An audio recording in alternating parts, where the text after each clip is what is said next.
과학 선생 박 선생입니다. 안녕하세요. 네.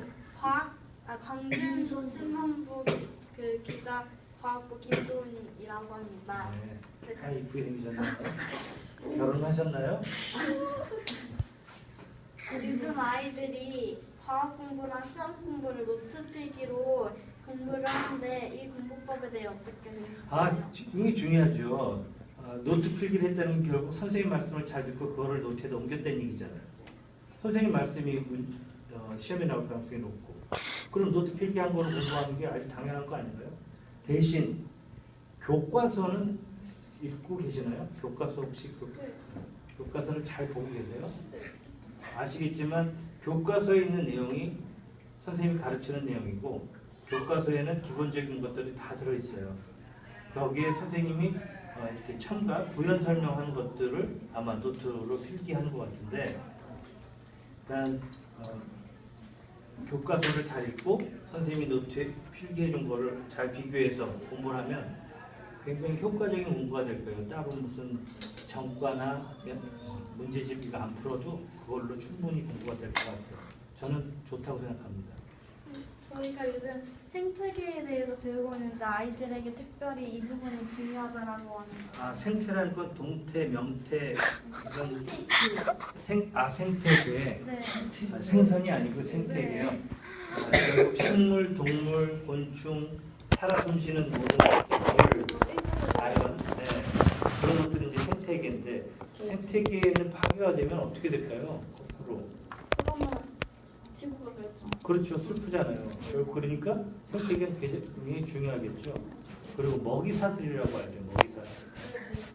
먹이사슬에서 생태계는 어떤 역할일까요? 만약에 생태계가 깨지면 먹이사슬이 또 끊어지겠죠. 사슬이라는 건 계속 이렇게 연결을 해가야 되는데, 예를 들어 개구리는 뭘 먹고 살죠? 파리를 먹고 사는데, 만약 파리가 멸종이 된다면 그럼 개구리가 이런 사람을 잡아먹고 살겠네요. 파리를 못 잡으니까. 먹이 그물이 있잖아요. 그러니까 생태계, 먹이 사슬 이게 무너져 버리면 개구리가 사람을 잡으려고 다니는 거죠. 아니 먹이 그물이 있잖아요. 먹이 그물이 있잖아요. 잠자리나 뭐 거미 같은 다른 것도 먹을 수 그러니까 지금 곤충이 사라졌을 경우, 지금 생태계가 무너졌다는 건 하나 뭐가 끊어져 버리는 거잖아. 생태계가 무너진 거. 개구리가 먹고 살 게 없어져 버린 거야. 그럼 개구리는 뭘 먹어야 돼? 자기가 살기 위해서는 죽거나 뭐 먹어요? 다른 걸 또 해야 되는데, 그러려면 진짜로 사람을 잡아먹을 수도 있다. 지금 이 얘기는 뭐냐면 생태계가 깨지면 가장 치명적인 영향을 미치는 건 마지막에 사람이다. 그래서 생태계는 굉장히 중요하다고 생각합니다. 선생님께서는 이렇게 과학에 대한 직업, 반도체 사업이라든지 자동차 기술 공장이라든지 과학 관련 직업에 대해 어떻게 생각하시나요? 그렇죠. 과학은 크게 얘기하면 이런 자연과학 있고 이런 기술과학.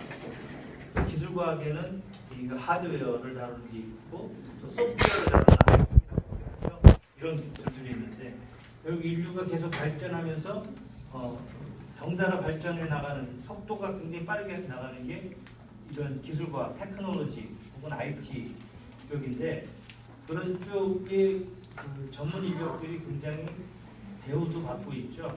그리고 굉장히 다양하게 많이 펼쳐지고 있는데, 제일 중요한 건 어떤 생각을 하게 하는 거 있죠. 예를 들어 애플이라는 회사 아세요? 애플의 유명한 사람이 누구죠? 스티브 잡스. 지금 돌아가신 스티브 잡스는 어떤 사람이었을까요? 기술자였을까요? 발명가였을까요? 주관하고 매니지, 디렉팅 하는 사람. 그분은 컴퓨터를 만들 줄 아는 사람이 아니었어요. 그리고 그분은 아이폰을 만들 수 있는 분이 아니었어요. 아이패드를 만들 수 있는 분도 아니에요. 하지만 그걸 구상해내신 능력을 있었어요. 만든 건 다른 사람들이 만들었겠죠. 이게 무슨 말이냐면, 다양하게 생각을 해줘야 지금 이렇게 발전해 나가는 과학들을 쫓아가서 내가 거기에 하나의 직업으로서 자리 잡을 수 있겠죠. 만약 생각이 없다면 못하겠죠. 그래서. 아무것도 못하겠죠. 예를 들어 아이포 있고 갱역시 공책 있는데 아이포를 보면서 갱역시 공책이 생각이 안 든다. 이렇다 그러면 결국 삼성에서 만든 갱역시 공책이 안 나왔겠죠. 무슨 얘기냐면 뭔가를 보고 이제 모방도 창조의 어머니라고 얘기하죠. 무슨 사물을 보면서 거기서 또 다른 것들을 계속 생각해내고 만들어내고 해야 되는데 우리가 생각이 너무 없으면 그런 것들을 못 만드는 거예요. 그래서 여러분들은 생각하는 사람들이 됐으면 좋겠어요. 선생님께서는 저희와 같은 나이 때 과학이란 무엇이었나요? 아, 저 때는 과학은 발명이라고만 생각했었어요. 새로운 것들을 만들어내고 그때 우리가 과학자 그러면 아인슈타인하고 에디슨만 떠올렸었거든요. 지금은 스티브 잡스는 과학자일까요?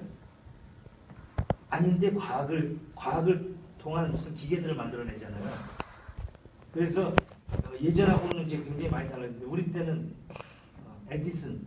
그래서 어떻게 하면 또 다른 전구를 만들어낼까, 뭘 발명해낼까, 생활에 좀 편리한 걸 어떻게 만들어낼까 이런 발명 쪽의 아이디어들이 많았는데 요즘 아이들은 어떤 것들을 과학이라고 생각하나요?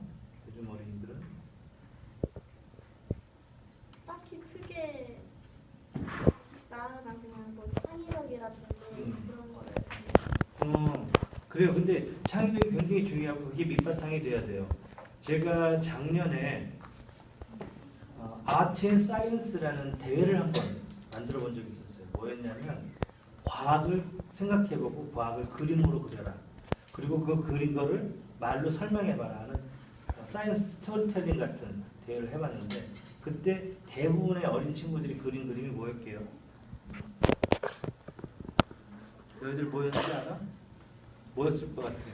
과학을 병 그려라. 같은 거. 어? 병 같은 거. 과학 그림. 전쟁? 실험 기구 같은 거. 과학과 상상. 관련된 실험 기구 같은 거. 뭐? 실험 기구. 실험 기구 같은 거? 코드 없어. 실험하는 아니면 코드? 그런 과학이가 발명 과학 그림이요? 발명품 타임머신 같은 거나 같은 거. 그것도 한 10%도 안 돼. 그림 그리는 거. 그림을 그리는데 어떤 그림을 들고? 과학 그림. 그러니까 과학에 미래 저렇게 미래 과학들만 생각해서 우주만 그려요. 우주를 혼자 막 날아다니고 어떤 애는 이것도 안 쓰고 날아다니고 무서운데요. 그러니까 그런 상상을 하는 거는 나쁘지 않아. 근데 너무 과학이 뭔지 모르고 상상을 하는 거야. 그냥 뜬구름을 잡는다거나 공상 과학에서도 충분한 과학이 나오긴 하겠지만 자기가 그려낼 수 있는 공상이면 더 좋을 것 같아. 그냥 갑자기 저쪽에서 미래를 얘기하니까 우주선이 날아가니까 나도 우주선처럼 날아볼까? 뭐 이러다가 실제로 나는 기구를 만들어낸 경우도 있겠지만 그 안에는 스토리가 없었다는 얘기를 하고 싶은 거예요. 자, 내가 이 과학을 생각하고 과학을 그린 거는 내가 이런 상상 속에서 그린 거다라는 스토리가 없이 그냥요. 그래서 선생님이 물어봤어요. 아, 이건 어떻게 그리게 됐어요? 누가 생각한 거예요? 선생님이 그리라 그랬는데요. 생각이 없는 거예요. 아까 다시 얘기했지만 생각하는 어렵죠. 또 마지막으로 지금 선생님에게 과학은 무엇인가요? 지금 선생님이 과학으로 아이들을 가르치고 있으니까 어떻게 보면 선생님 밧줄이죠, 과학은.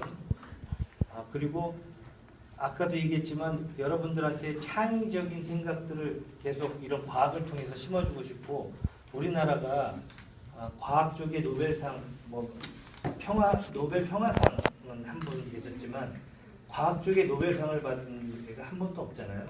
저는 열심히 여러분들을 가르쳐서 이 창의적인 머리들을 만들어주고 생각하는 어린이를 만들어서 우리나라에서 선생님이 과학 쪽의 노벨상을 받는 그 제자를 만들어내는 게 선생님 목표입니다. 숙제 해주셔서 감사합니다. 네.